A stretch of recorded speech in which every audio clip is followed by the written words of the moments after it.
বর্ধমানের উল্লাস এলাকায় এক যুবককে চোর সন্দেহে গাছে বেঁধে গণধোলাই।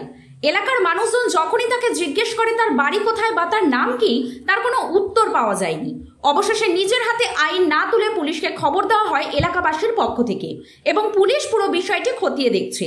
তবে এরকম ঘটনা বারবার দেখা যাচ্ছে বর্ধমান জেলায়। সেখানে বেশ কিছু জায়গায় যুবক যুবতী ঘুরে বেড়াচ্ছে, বারবার চোর সন্দেহে গণধোলাই দেওয়ার ঘটনা ঘটছে। এদিন চোর সন্দেহে অভিযুক্ত এই যুবকের কাছ থেকে পাওয়া যায় স্কুলের শিশুদের আই কার্ড, যে আই কার্ড দেখালে স্কুল থেকে শিশুদের ছেড়ে দেওয়া হয়। এই বিষয়ে অভিভাবকদের সঙ্গে ফোনে যোগাযোগ করলে তারা জানান এই আই কার্ড তাদের কিছুদিন আগে চুরি গেছিল, কারো মোটরসাইকেল ডিকি থেকে বা কারোর বাড়ির সামনে মোটরসাইকেল রাখা ব্যাগ থেকে।